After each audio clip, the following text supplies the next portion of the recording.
इस प्रकार से हम क्या है एरोमेटिक ईथर का नाम लिख सकते हैं। अब इसमें हम बेंजीन के ऊपर OCH2CH3 जुड़ा हुआ है, ठीक है। तो इसको बोलूँगा इथाइल, इसको बोलूँगा phenyl ether, ethyl phenyl ether, और इथॉक्सी बेंजीन बोल दूंगा। इसे फेनिटॉल बोलते हैं, इन्हें एनिसॉल बोलते हैं। उसको हेप्टाइल फिनाइल ईथर, हेप्टाइल का मतलब है इसमें 7 कार्बन एटम है, या फिनॉक्सी हेप्टेन बोल दूंगा। इसी प्रकार से हम क्या है इन ईथर्स का नाम लिख सकते हैं, ठीक है ना। तो सिमिलर वे में आप इसका, अब जैसे हमारे पास यहाँ पे दो, हमारे पास क्या जुड़े हुए हैं, दो ईथर जुड़े हुए हैं। तो 1,2 डाई मैथॉक्सी, एक मैथॉक्सी ए, एक मैथॉक्सी ए, तो इथेन हो जाएगा 1,2 डाई मैथॉक्सी इथेन, ठीक है। इस प्रकार से हम क्या है इसको लिख देंगे।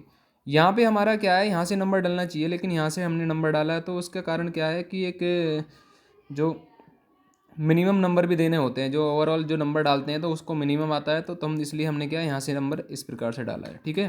तो ये जाएगा 2 इथॉक्सी 1,1 डाई मिथाइल साइक्लोहेक्सेन, ठीक है।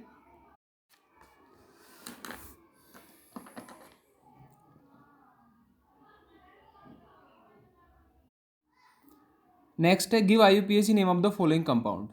अब हमें कुछ कंपाउंड्स के IUPAC नेम बताने। 11.1 क्वेश्चन है NCERT का, एग्जाम्पल है। इस प्रकार से हमारा एक कंपाउंड दिया हुआ है CH2CH, उसके नीचे CH3, फिर CH इस प्रकार से CH, और इसके नीचे Cl और CH3। क्योंकि फंक्शन ग्रुप मेरा इधर है OH, तो इधर से नंबर डालूंगा 1 2 3 4 5, राइट। तो नाम लिखा जाएगा सबसे पहले सब्स्टिट्यूट का। सब्स्टिट्यूट CH3 दो हैं, एक क्लोरीन है, क्लोरीन पहले आता है तो 4 chloro, 2,3 dimethyl, pentane 1 all, pentane 1 all, लेकिन ई नहीं आएगी इसमें भी। इसके अंदर 1 2 3 इस प्रकार से नाम डालूंगे। ये ईथर का नाम है तो इसको मैं इथॉक्सी बोल दूंगा, और इसको प्रोपेन, तो 2 इथॉक्सी प्रोपेन लिख देंगे इसका नाम। थर्ड वाले का क्या है, हमारे पास बेंजीन है, बेंजीन से ऊपर OH है, दो CH3 जुड़े हुए हैं, OH से नंबर डालूंगा 1 2 3 4 5 6। तो 2 और 3 पर क्या जुड़ा, 2 और 6 पर जुड़ा हुआ है मिथाइल, तो 2,6 डाई मिथाइल। और बेंजीन के ऊपर यदि OH है तो उसे फिनॉल बोलते हैं। ऐसे ही हमारे पास क्या है, ये फोर्थ वाला नाम है। अभी हमारे पास साइक्लोहेक्सेन है, NO2 जुड़ा हुआ है, OC2H5 जुड़ा हुआ है, ठीक है। OC2H5 को इथाइल बोलते हैं, NO2 को नाइट्रो बोलते हैं। तो 1 इथॉक्सी, नहीं वो इथॉक्सी बोलते हैं, 1 इथॉक्सी 2 नाइट्रो साइक्लोहेक्सेन इसका नाम हो जाएगा। तो इस प्रकार से हमने ये 6 जो एग्जाम्पल्स थे उनको समझ लिया है, ठीक है। आप भी इनको प्रैक्टिस करो, प्रैक्टिस करोगे, कोई प्रॉब्लम होती है फिर आप इसको दोबारा से वीडियो चलाइए, और आप और ज़्यादा समझने के लिए आप पीछे IUPAC वाले सेक्शन में जाके, वीडियो में जाके, वहाँ से IUPAC को प्रॉपर समझ के और फिर आप दोबारा इनको ट्राई करिए, राइट। नेक्स्ट है हमारा इन टेक्स्ट क्वेश्चन 11.3। आप बुक निकाल के 11.3 वाले क्वेश्चन को देखिए, पहले उसे देखो, फिर उसके बाद यहाँ से उसको नंबर डालना स्टार्ट करो। जैसे 1 2 3 4 5 इस प्रकार से मैंने नंबर डाला, क्योंकि इधर से फंक्शनल ग्रुप पास पड़ता है। और नाम लिखने के लिए सबसे पहले 3 पे जुड़ा हुआ है क्लोरोमिथाइल, इसको मैंने क्लोरोमिथाइल बोल दिया। और 2 आइसोप्रोपाइल, इसको आइसोप्रोपाइल बोल दिया। पेंटेन 1 ऑल, ये हो गया मेरा 3 chloromethyl 2 isopropyl pentane 1 all. Similar आप दूसरे क्वेश्चन को ट्राई करेंगे, फंक्शन ग्रुप से नंबर डालेंगे 1 2 3 4 5 6, फिलंगस चेन की तरफ चलोगे।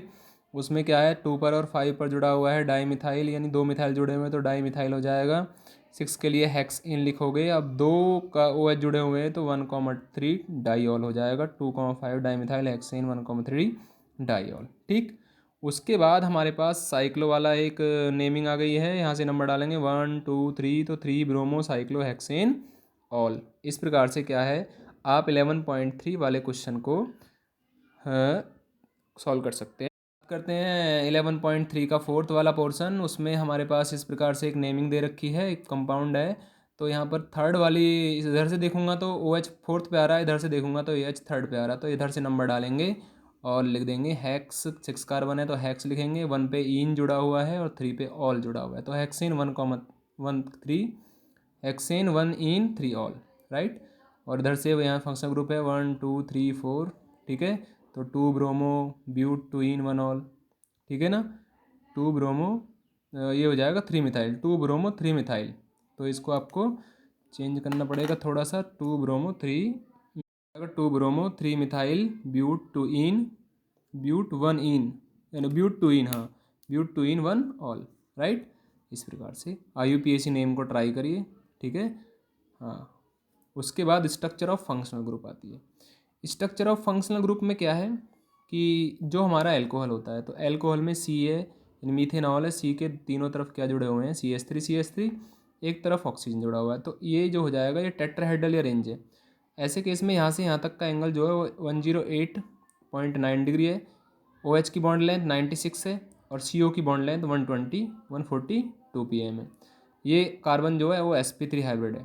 तो बॉन्ड एंगल जो होता है अल्कोहल में वो थोड़ा सा कम होता है टेट्राहेड्रल एंगल से। भाई टेट्राहेड्रल एंगल 109 डिग्री 28 मिनट का होता है, लेकिन यह 108 डिग्री 9 मिनट का, तो थोड़ा सा कम है।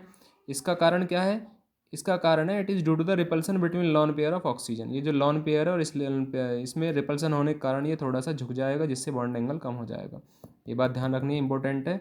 और दूसरे केस में फिनॉल में यदि देखूँ तो फिनॉल में कार्बन ऑक्सीजन बॉन्ड की लेंथ है 136, जबकि एल्कोहल में कार्बन ऑक्सीजन बॉन्ड की लेंथ 142। तो इसमें ज़्यादा इसमें कम है। अब ऐसा क्यों है कि carbon oxygen bond length in phenol 136 है, is less than the methanol 142? कारण due to partial double bond character, it is also due to sp2 hybridisation. मतलब यहाँ पर क्या है, एक तो पार्शियल डबल बॉन्ड करेक्टर है रेजोनेंस के कारण, और दूसरा sp2 होने के कारण खिंचाव ज़्यादा है, जिससे बॉन्ड लेंथ कम हो जाएगी। वहीं मैं ईथर की तरफ बात करूँगा तो ईथर में क्या है, ये जो बॉन्ड एंगल है और ये जो बॉन्ड लेंथ है CO की, ये तो सिमिलर है। 141 है अल्कोहल में, 142 थी मिथेनॉल में, लेकिन इससे बॉन्ड एंगल थोड़ा टेट्राहेड्रल से ज़्यादा है। टेट्राहेड्रल से ज़्यादा इसलिए क्योंकि बॉन्ड पेयर और बॉन्ड पेयर में क्या होता है, रिपल्सन होता है due to repulsive interaction between the two bond, two bulky group या आर, या फिर बोल दीजिए, ठीक है। तो in ether the bond angle is slightly greater than the tetrahedral, it is due to the repulsive interaction between the bulky R group। ठीक है, ये इसका आप पढ़ सकते हो। ठीक है, ओके, थैंक यू।